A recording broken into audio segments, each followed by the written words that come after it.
And good evening, folks. It's a Thursday evening, and I'm meteorologist Tom Krivicka. We're going to do a little weather show here together.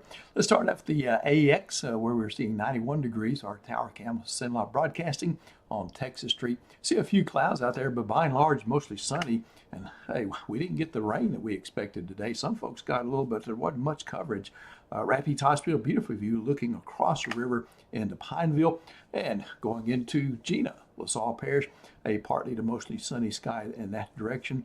We're seeing clouds about 4,000 to 6,000 feet above the surface, and Gina a little bit cooler there. Toledo Bend back to 90 degrees there as we look toward the Highway 6 bridge there. Some towering clouds in the background there.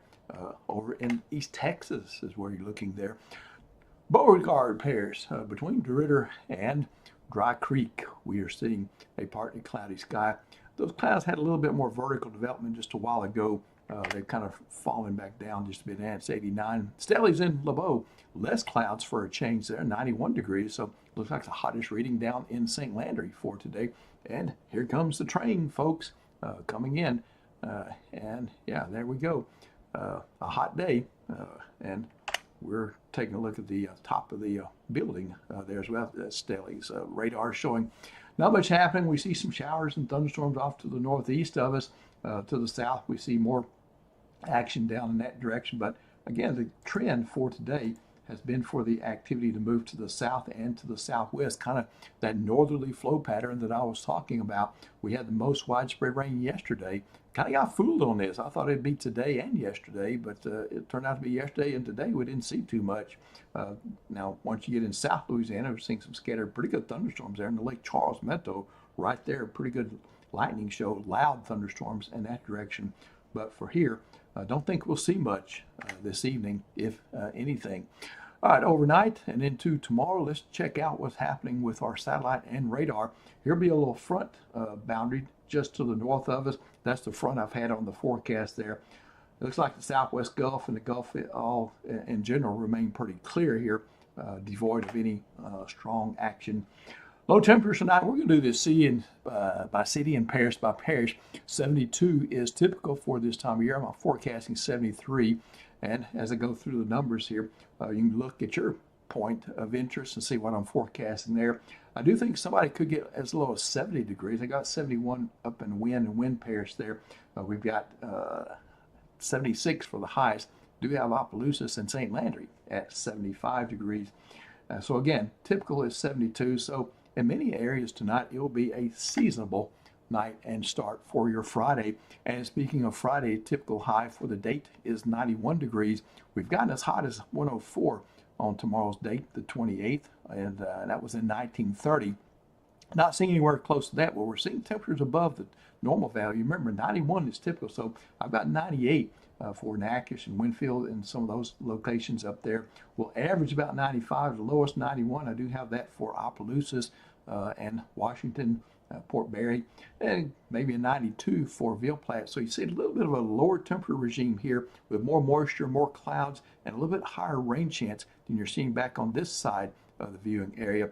And I do think someone could get as hot as 99 degrees, and explicitly we don't see a 100 on the map there for tomorrow. And here's that rainfall pattern. Notice the highest chance is extending from Gina into Faraday, Vidalia, down into Avoyelles Parish and into St. Landry, Evangeline, and Allen parishes there.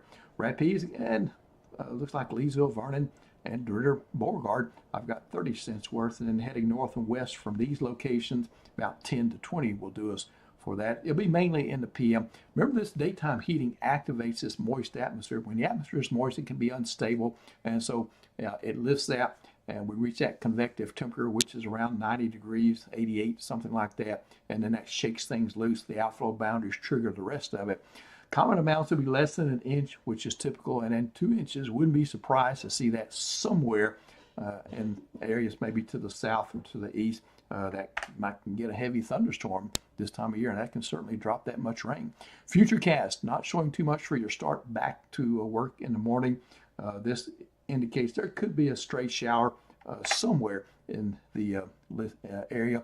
And then Futurecast says by 8 p.m. this would be kind of after your trek home, and then you're back out for Friday evening entertainment and errands. Don't see too much in the way of rain there either, but we'll see a little bit of an increase on Saturday, probably coming back in from the southwest.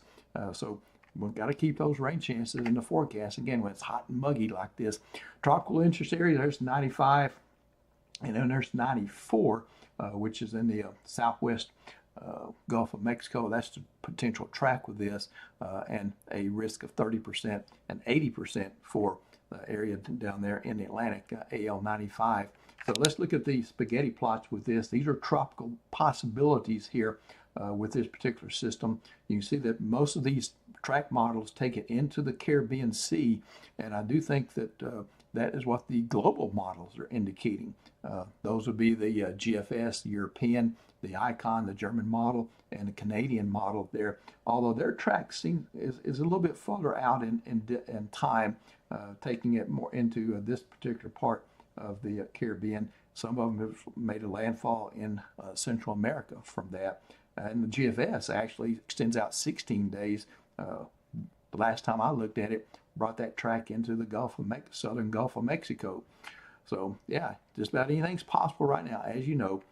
So we have to be general. And then this is AL 94 track possibilities there. Pretty much the two predecessors to this did this, go to Mexico, and so there's I think the Invest 94L will visit Mexico instead of wandering up to the north toward us. So those are your tropical track possibilities at this particular point, and we'll keep you updated on that as well.